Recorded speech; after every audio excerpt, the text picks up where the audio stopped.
All right, so maybe I'll introduce Doug. Doug is one of our American members, and Doug's been on a few presentations as a participant in the background. And every presentation, I always ask people if they have any presentations, just come forward, let me know, and I'll help them set up the Zoom meeting, like do logistics, and they do the presentation, of course. So Doug put his hand up, and here he is tonight. So Doug, it's all yours. Okay, thank you. And welcome everyone. Our presentation tonight is on a trip I made to Gates of the Arctic National Park in northern Alaska in the Brooks Range. This goes back a while. This goes back to 1989 when my daughter had graduated from college, and she'd already been inculcated in the joys of wilderness camping and travel. I'd taken her and my son a couple of times to Algonquin for trips. And when Robin, my daughter, was very little, she and I went on a hiking trip in Connecticut for a weekend. And it turned out to be an absolute monsoon. It was like standing inside a waterfall for about a day and a half. And she was an incredible trooper. I think she was about 9 or 10 at the time. We had to climb down a cliff to get to a part of the trail. And she just was a trooper. And she's always loved the outdoors. So I said, as she got to graduation time, how would you like to go to Alaska? Well, actually, I wanted to go to Alaska, but I said, how'd you like to come with me? So I'd been noodling around, and I'm going to start my talk now here. And let me get things up on the screen. Everybody see that okay? Yep. Okay. Now this is Robin, again in 1989, and we're in Gates of the Arctic National Park. And I first got my love of the outdoors really, that's me on the left there. And this is from a summer camp that I went to in Dorset called Camp Otter. The camp ran from 1910 until 1970. My father went there. I had an uncle and a cousin who went there. And when I was about 11 or 12 years old, my father, we were then living in Indiana, said, how would you like to go to summer camp?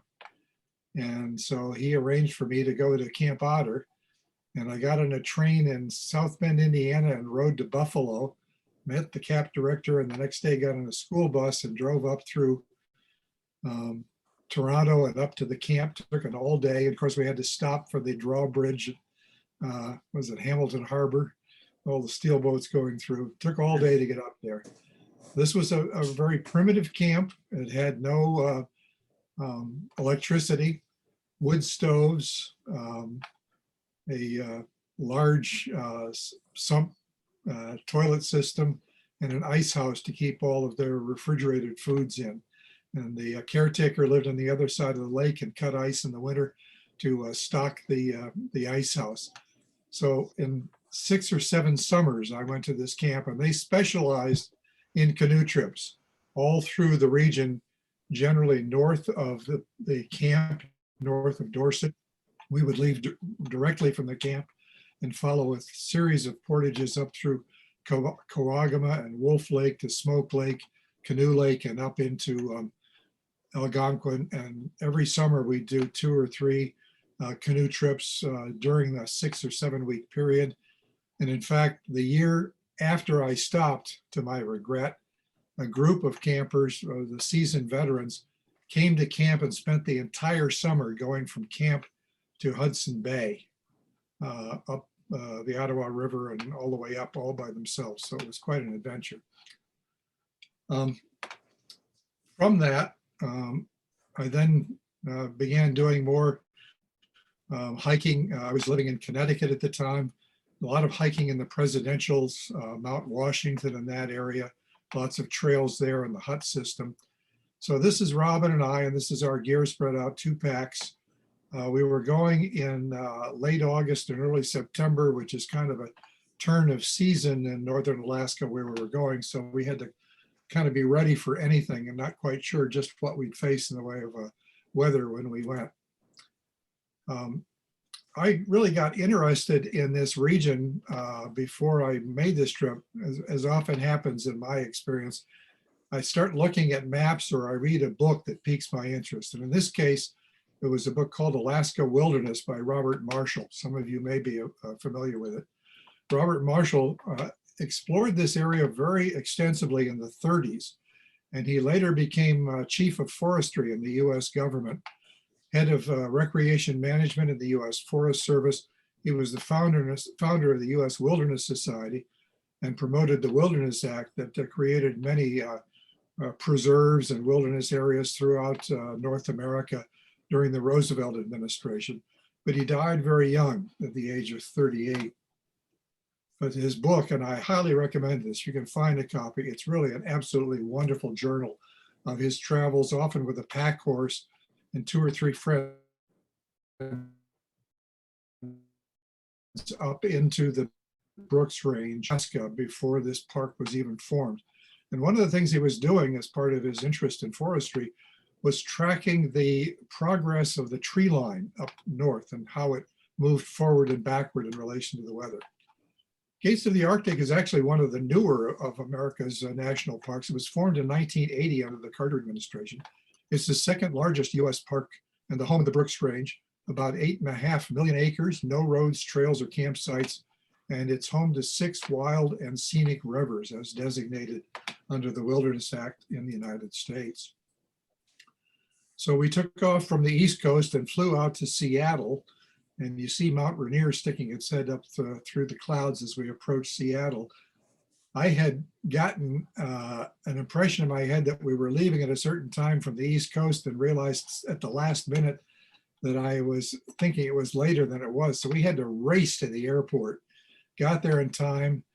And when we got to Seattle, my biggest worry was looking out the window to make sure that our packs got on the flight from Seattle up to Anchorage. Fortunately, they did. But we weren't sure they were going to make the connection. So we flew to Anchorage, and then we flew up to Fairbanks, all on the same flight leg. It was a long day to get up there. And I'll get into more detail as we go along here.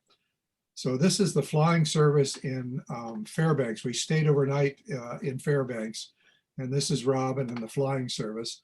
And as you can see, a lot of people were getting their gear together. Some people were going out on adventure trips to various locations, and a lot of gear, even some rifles being brought along for hunting trips. And this is the plane we flew on, kind of the workhorse of the region, carries a group of passengers and flies around to villages throughout the north slope of Alaska. One of the things that was interesting to us was they had an old DC-10 there. And this plane is used to fly fuel into villages up in the north that allows them to operate ski-doos and some cars and trucks and so forth. So they have a big bladder that fits in here, and all that cargo netting then stretches over the bladder and holds it in place while they're flying to and from these villages. So we took off from Fairbanks and we flew to a little native village called Bettles, which is just at the very southern edge of the park, just south of Gates of the Arctic. And that was our gateway into Gates of the Arctic. And this is flying from Fairbanks to Bettles. You can see the Yukon River winding its way sinuously across the landscape below us. And this is the Alaska Haul Road. This was the road that was put in to build the Alaska pipeline, which you can see there between the fuselage and the engine down below us. And this is Bettles from the air. It's a gravel strip. And one of the things they do is they're constantly grading and rolling this runway because it's built on permafrost. And as the ground heaves, this runway can get very bumpy very quickly. So they're constantly having to try to maintain it so that planes can land on it safely. And out here you see the Koyukuk River, one of the major rivers in Alaska winding its way, and the edge of the Brooks Range in the background there. So we landed in Bettles, and a little background on the town. It's 35 miles north of the Arctic Circle. Has a very small population. Its lowest recorded temperature was minus 70 degrees, and its highest was 92, so there's quite a range there. It's had as much as 116 inches of snowfall in the early 50s, and an average mean temperature of about 21 degrees. So this is the main road in Bettles. It goes nowhere from one end of the town to the other. There are a few pickup trucks in town. For the most part, any vehicles here operate strictly in this town. They're probably brought in on the river by barge. And in the wintertime, they cut an ice road from Bettles out to the main haul road. So you can drive down to Fairbanks from Bettles if you want to, but first you have to take a snowmobile cross country to get yourself out to the main haul road and drive down to Fairbanks. This is the entire Bettles Light and Power Company, their utility, which has a diesel engine that provides all the power for the village. And their outfitters, where we picked up a few odds and ends, including a bottle of bear spray, which we carried with us because we were obviously concerned about the possibility of bears when we were in the park. And we had that handy with us at all times during our trip. And here's another workhorse of the Arctic, a de Havilland otter, down at the Koyukuk waterfront. And we're getting ready to load it up with our gear while the crew fuels the plane to get ready to take off from the Koyukuk and begin our flight north into the Brooks Range, where we will be starting our journey. So now we're going from Bettles up here to a little divide lake, which is right on the continental divide of the Brooks Range. And from there, we will begin our journey back down towards Bettles. So what we're going to do is going to fly from Bettles to Summit Lake on the Continental Divide, and then we will make our way down past the prominent peak in the area, Mount Dunarak, which is mentioned prominently in the book I mentioned, and then down the valley past Boreal Mountain and Frigid Crags. These two mountains are what were given the name of Gates of the Arctic by the explorers in that region. And we're going down to an area called Red Star Mountain, and there's a small pond at that point. We're following the course of the North Fork of the Koyukuk. And at that pond, this is all hiking from here down to the Red Star. And then the bush pilot left a canoe in a small pond adjacent to the river. And we found that, dragged it out to the river, and then paddled the rest of the trip back down to Bettles. So this was about a 13-day journey. So this is just taking off from the Koyukuk and starting our flight north and heading towards the start of the Brook Range, the first peaks as we're heading northward. And approaching them, you can see they're quite sharp peaks as we're flying over them.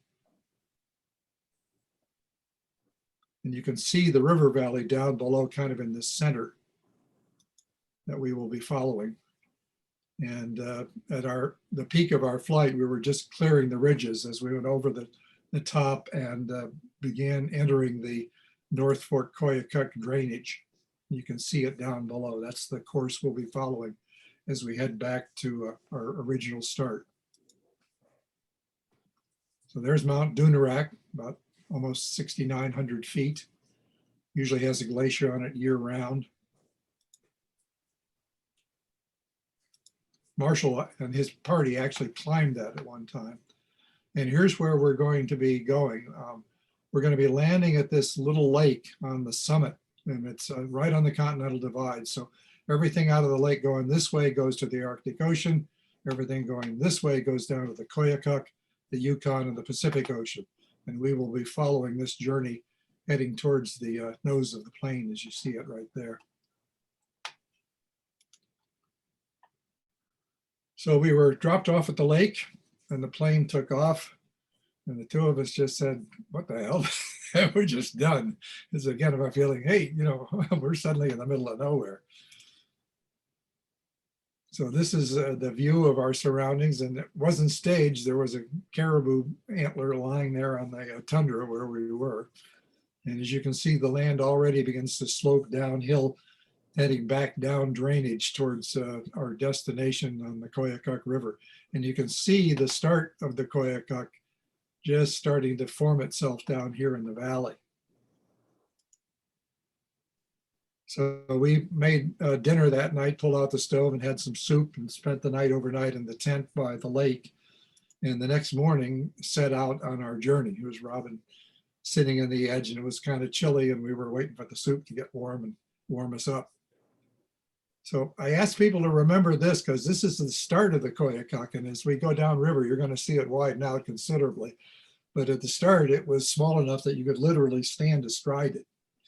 So this is Robin as we set out the next morning, getting ready to start our hiking journey downstream.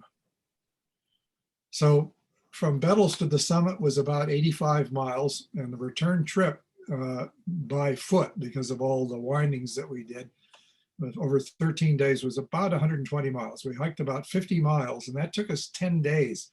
And I'll explain why it took so long as we go along. And then we canoed about 70 to 80 miles over the last 3 days, and we had a 1-day layover there because of bad weather. So it was really about 2 days of travel during that period. So this is looking down valley, actually looking back up valley. This was where we camped the first night, and we're starting out that day, and this is getting near lunchtime. And then we hiked down further, and this is a view along the valley looking down at the river. This was the one place we saw a bear. It was way down the river, and we saw it run across the valley floor, charge across the river and up the other side. It was so small that we couldn't get a picture of it. That was the only time we actually physically saw a grizzly in that area. And this again is looking back the next morning. This was our first campsite after the staying overnight at Summit Lake, looking back. And this could just give you a sense of the scale of the country. It's just so vast, it's hard to believe. And you think, you look at all of that, and that took us an entire day to cover that distance, in part because we're going across tundra. And I'll talk a little bit more about what that entails as we go along. So here's our morning setup. We're getting ready to break down camp and put everything away. And you see those large barrels there. Those are actually barrels of confectionery sugar that are emptied out. And the guide gave us those to keep food in so that the smells were kept inside the containers. And when we camped at night, we would put those barrels a couple hundred yards away from camp so that there was no smell around the camp of food. And during the day, we just carried them on the back of our packs, and our tent in the background there. So we hiked down the second day, and we got to a point where the stream makes a pretty sharp cut and drops pretty steeply over an embankment. And this is looking down further. There's Mount Dunarak up there in the far right corner. And you think, well, I'll be down here, you know, by sunset. And as you will see, as far as you can see there, we weren't going to make anywhere near that amount of progress. We got down that far. That was the next day's, that night's camp as to how far we got down. And as again, there's Mount Dunarak. And this is looking down over the edge of the precipice that we had to work our way down. So here we are, carefully stepping our way down, and then down at the bottom looking back up. And you can kind of see on the right side photo, on the left side, you kind of see the crevice where the stream works its way down the embankment and down to where we are. And this is the next encampment that night, and the tent set up by the stream and the mountains in the background with the clouds hanging overhead. So again, remember how wide the stream was when we first started out. And now down here it's starting to braid. And another thing you'll start to notice for the first time is actual trees. We are so far north that trees, we're north of the tree line here. You're just starting to see the first ones, and these trees are growing in side stream cuts where the water comes down the hill from the mountains on the side and cuts an embankment. And then the trees get enough protection down there. They don't stick themselves up too much, but enough that they have the protection to be able to start growing down in there. And this is tundra. and it's hard to walk on. I liken it to a kind of a springy mushroom that when you step on shifts, and if your footing is wrong, you will sink down into the water that's underneath it. And there are spaces between these clumps of heavily compacted grass. So they're kind of grass mushrooms that you step on and shift. Your footing is very uneven. And we both had ski poles with us to keep our balance because we had fairly heavy packs. And you really needed that balance as you were moving across this stuff. And you couldn't move very fast. So that's why it took us 10 days to go about 50 miles. And here we are approaching one of the first stream beds with the grass growing. And you'll notice this is late August. Already the foliage is starting to turn into the fall colors. And this is down in one of those streams. There's no trails here, so you're kind of bushwhacking your way through here. And this was the area where we were most concerned about running into a bear. And so Robin always carried with her a small stone. And anytime we were going through there, she was tapping on her ski pole constantly to make noise and alert any bears that might be in the area that something was coming through. And as I say, we never actually saw another bear physically in the time we were there, but these were areas where we were a little concerned about the possibility of there being around. Here again, an idea of the density of the foliage in these areas. The last time I heard any sound. So now we're running into the next challenge, which is side streams. And these are generally not all that small. This is the main stream out here in the center, but this is a side stream coming down.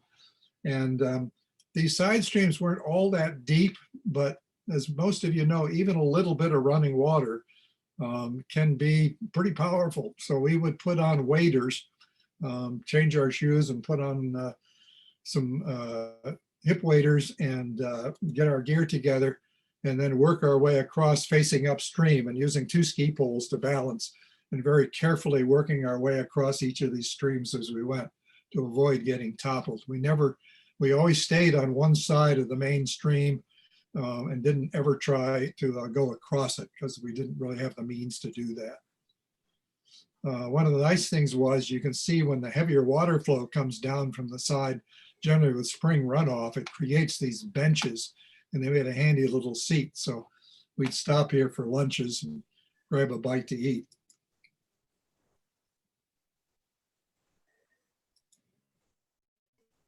Program. This was another one of our really nice campsites. One feature out here is really heavy sphagnum moss. So you get this nice cushioned ground to set up tents and sleep on.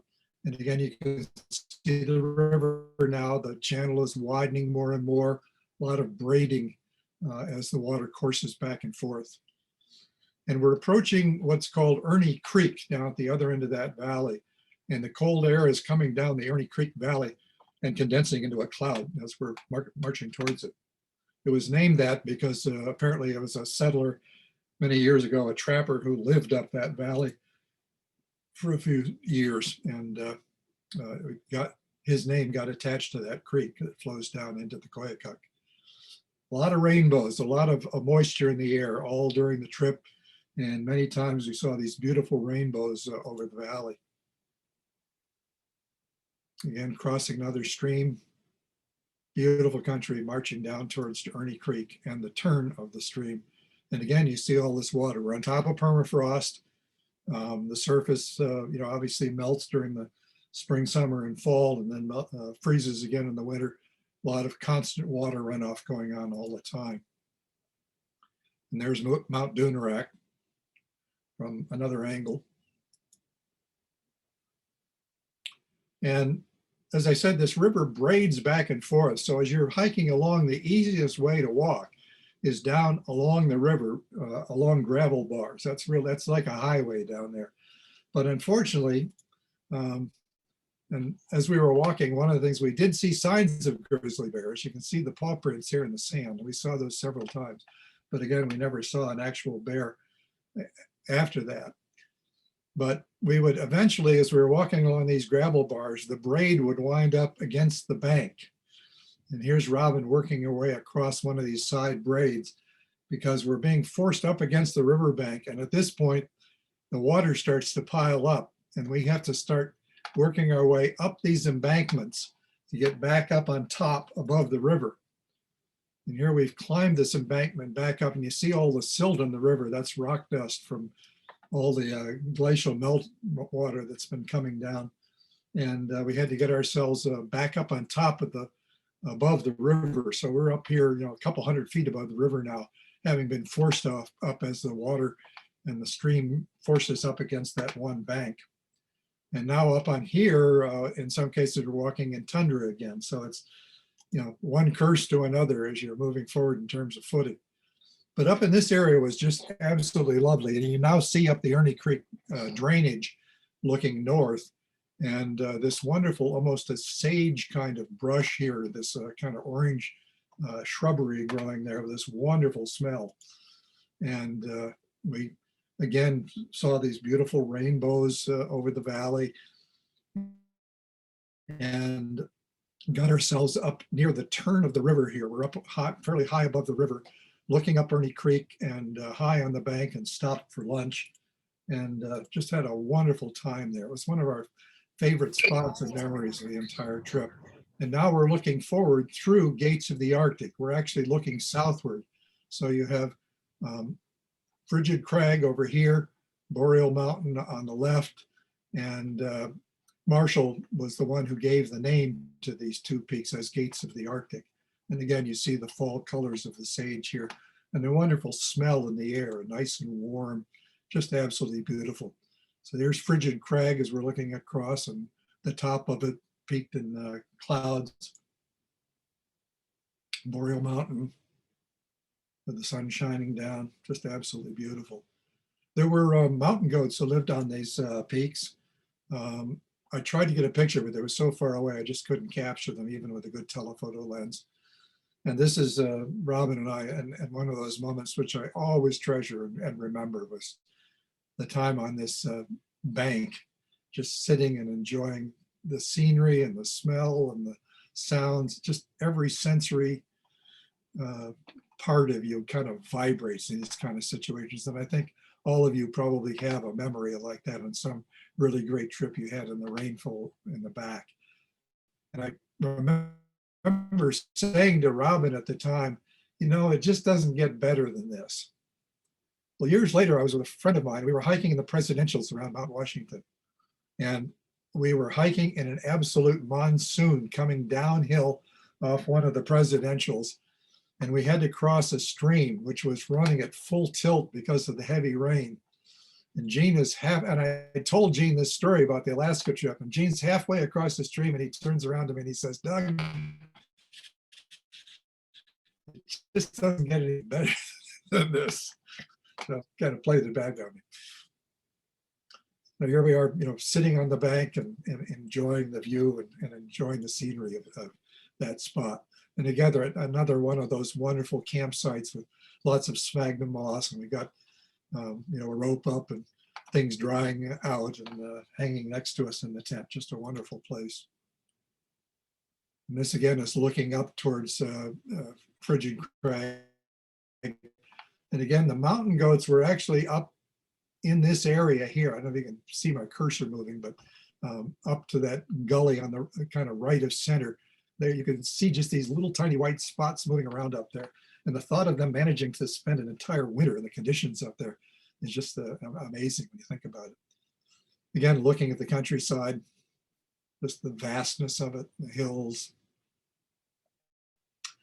From this vantage point, we actually saw a moose down here, but all we could see, the brush is so thick down here, all we could see was his antlers moving around in the trees down by the stream bank. We never saw the full moose, but we knew it was a moose.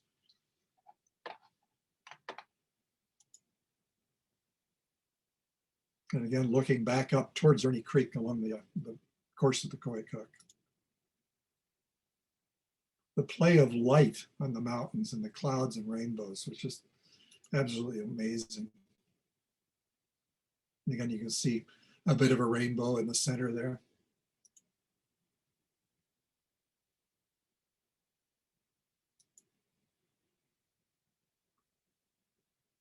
And again, we using those ski poles heavily to balance ourselves walking through this tundra. And that's the corner where we turned coming down this valley at Ernie Creek. So we're a couple of days below that now, but again, it gives you a sense of both the scale and size of this country and how slowly you're able to move across it because of the terrain.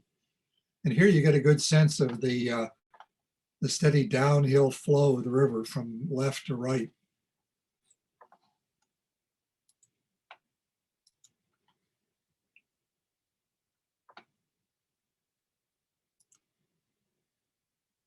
So again, this is getting us now down to Red Star Mountain. It was interesting as we approached this, we were walking and suddenly we were walking through a kind of a unique area. It was a bowl. It was, as best I can guess, it was what had been a pond. And at some point, the pond drained itself through some, a runoff or whatever. And the bottom of the pond, or what had been the pond, was covered with what I can best describe as a huge collection of stone bowling balls. They were literally round and about the size of bowling balls. And it was like 50 or 100 feet across. And interestingly enough, Marshall in his book describes that exact spot. It kind of gave you the tingles when you were walking through it because there was no marker for it. And we just happened to walk through it, but it was so unique. You knew from Marshall's description that that's exactly what it was. So it's kind of fascinating to be able to see that exact spot. So we got this canoe. The pilot had dropped it at this pond. It was about a quarter of a mile away from the river. So we found it, went over and grabbed it and dragged it cross country through the brush over to the river, and then loaded up the canoe and began the last part of our journey down a Koyukuk that now is obviously considerably larger and wider and deeper. We had a Grumman, kind of a workhorse canoe, and this river is obviously quite cold because of the sources of its water, and that canoe transmits the cold very well. So we had some stuff underneath us to try and keep our fannies from freezing, and a lot of our gear on to try and keep warm. This is a stop for lunch along the river.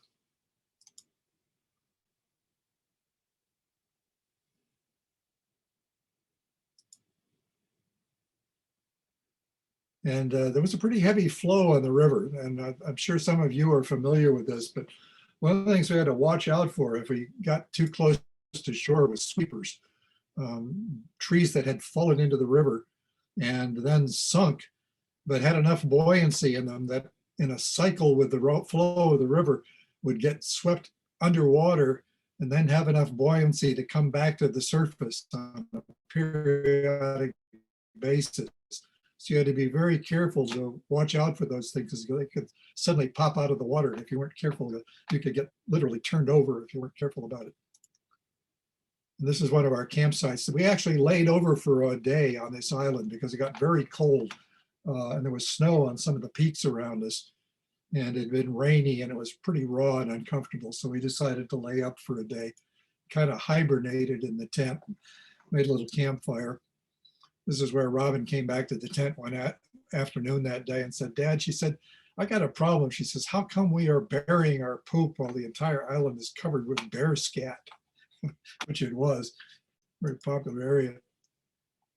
This is one of those trees floating downstream that have been washed off the bank and going downstream in the current.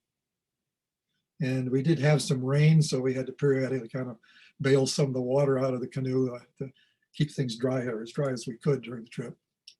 And in the morning, as we were setting out, the clouds were kind of flowing like a blanket over the top of the peaks along the river. It was really pretty.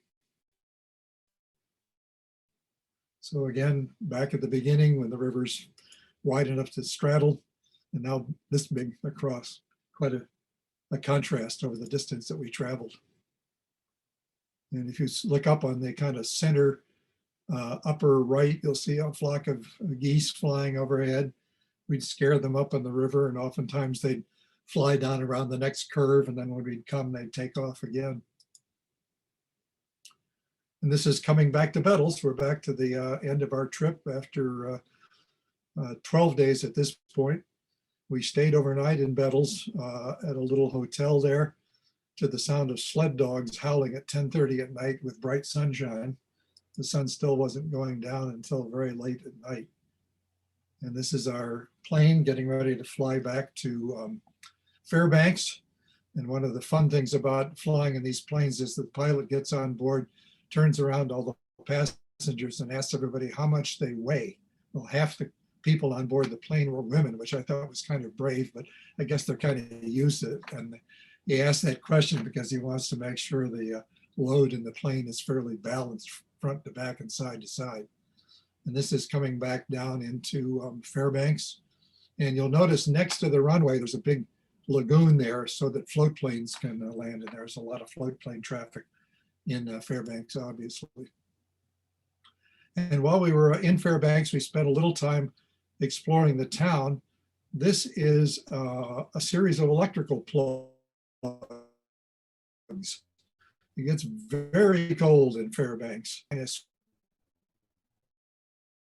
40. In a car in Fairbanks, you have a heater block in your car. And anytime you park it for any length of time, you better plug it into one of these plugs to keep the oil from freezing. So all around Fairbanks, you'd see these plugs where people would pull up and park their cars and plug them in during the winter.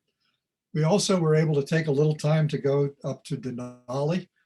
So we went there and took a one-day bus trip into the Eielson Nature Center.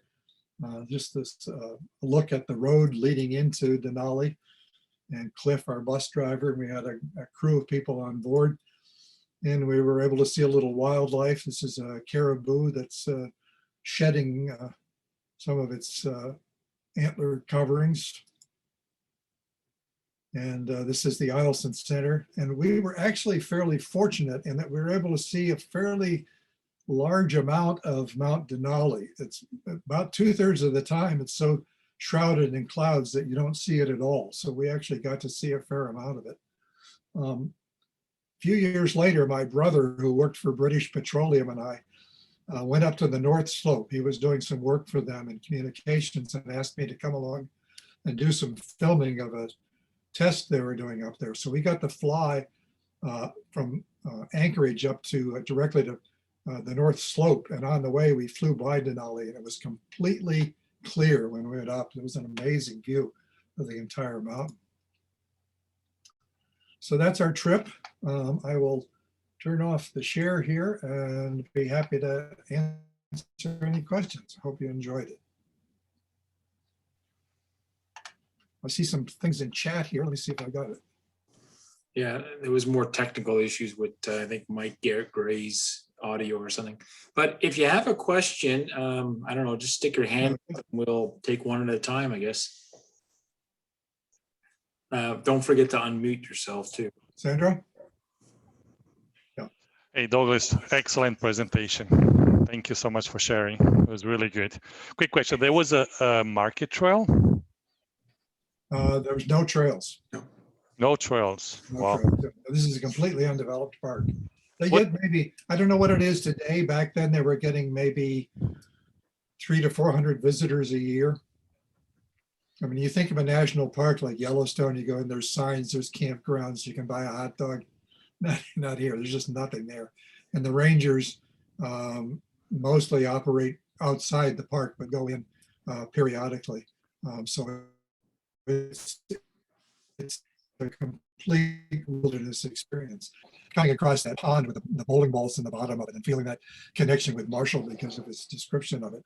The one other interesting thing that happened is we were hiking probably 2 or 3 days from the end before we got to the canoe. And again, no paths, just walking along. And suddenly I looked down, and sticking out of the ground was the neck of a glass mayonnaise jar.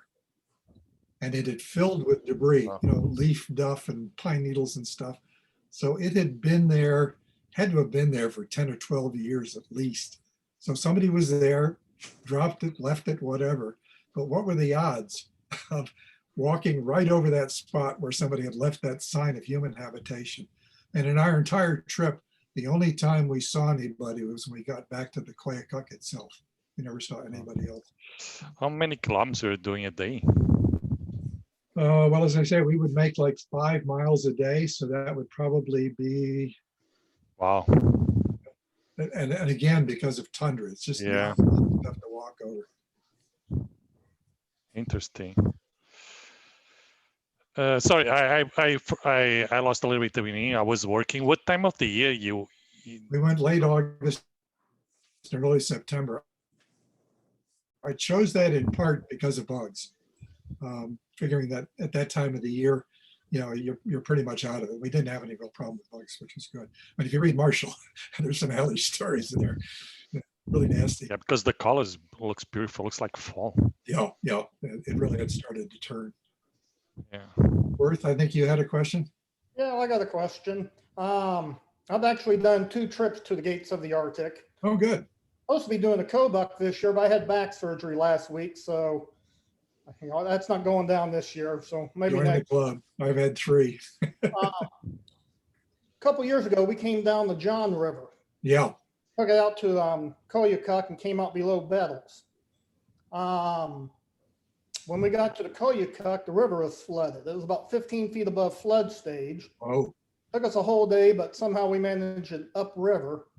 But from that whole day, just fighting in the Koyukuk, I kind of fell in love with that river. But that stretch has a lot of high bluffs. yeah. And I'd love to go back and paddle the Koyukuk one day. How easy was it for you to find campsites? When we were doing it, because of the water levels, it was going to be impossible to camp. Yeah. Well, most of our camping was after foot travel. The only time we needed a campsite while we were canoe traveling, we found gravel bars that we felt comfortable with. The river was fairly high, but we were in an area that we drive the canoe, obviously, just to avoid the possibility of something happening upstream that brought the level up suddenly. And in fact, in Marshall's book, he has a couple of descriptions where they camped one night and woke the next morning to discover where they were rapidly going underwater and having to frantically race around and get off and get out of the way. Yeah, I know on John, we were in an area where it was raining. We were going to get flooded, and we knew that. Yeah. We ended up putting the tent up on a shelf about 15 feet above water. Yeah. And we had a pretty good sandbar below us that we ate dinner that night. The following morning when we got up, that whole gravel bar was probably about 2 inches underwater. Yeah. That's one of the things you have to watch. And of course, the main part of our hiking part, most of that was still not a whole lot of trees around. So it was pretty easy to find open areas where you could set up a tent. And actually, many of those campsites had a small amount of lower trees around to give you a little bit of protection. But the sphagnum moss in the ground was just, lovely campsites and just all natural. Yeah. But I would agree with you if the difficulty hiking on the tundra up there, those tussocks, I hate walking on those things. At the end of the day, my hips, my knees, they were just absolutely killing me. Yeah. And then going up those banks, and we literally had to haul ourselves hand and foot up those steep banks to get back up. But it was so nice in the gravel bar. You're tootling along and say, "This is great." Then you come around the corner and say, "Uh-oh, we're out of space." We have one question on the chat. We have a couple questions. One was from Jan. Was food dropped with the canoe? No, we took everything with us. We brought everything that we had with us. A lot of freeze dried, and that worked really well. Although I will say the one thing, I don't know whether this was a function of the food or what, but when Robin and I got back to Fairbanks, we both had a problem that the area around our fingernails, at the back of the fingernails where the skin joins the nail, dried out. And it may have been a function of just the dry air and the immersion in the water, but it was very painful. You put your hand in your pocket. Maybe some of you have had that experience. And when we got to Fairbanks, the one thing we craved was a pizza. And we went right to Pizza Hut about as fast as we could and ate about 2 of them. So we enjoyed the freeze-dried food, but we were ready for a lot of fat. Now, I have a question on what was the average temperature when you were doing it? The coldest got close to just around freezing. It was that day we spent on the gravel bar on Yep. the river, and it had snowed overnight up in higher elevations. You could see the snow in the peaks. It did not get below freezing anytime we were there, but it got down close to it a few times. And as I say, one of the things we had to kind of hedge on was, what do we take in the way of clothing, sleeping bags, to make sure we had adequate protection. So we were fine. We had fairly heavy packs, we admit it, but it was worth it to have that range of clothing and stuff to be well protected. And how did your plan versus the actual, you said you only did 5 miles a day. Was that like under what you thought you were going to do?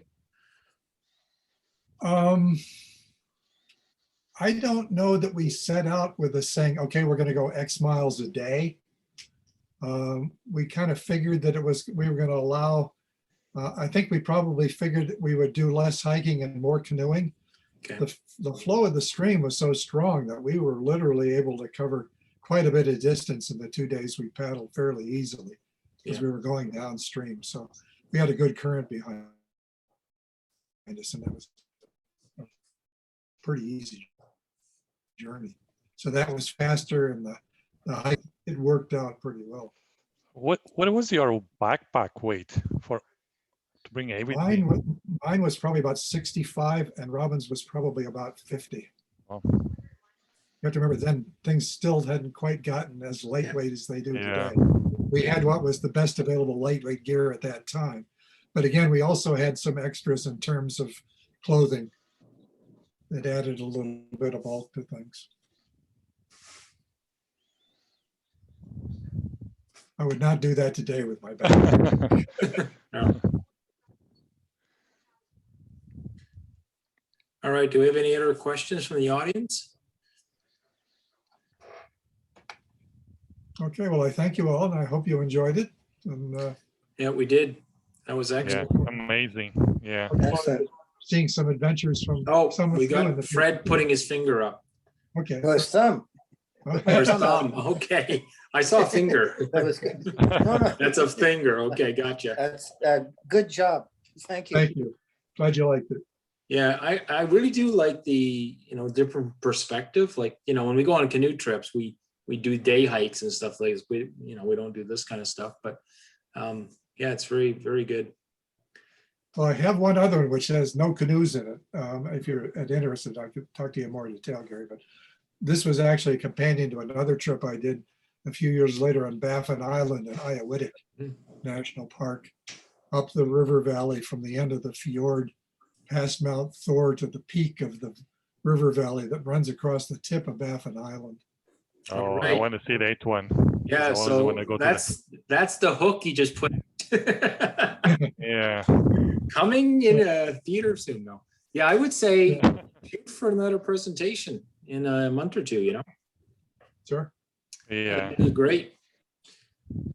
Okay. Okay, so All right. Well, again, Doug.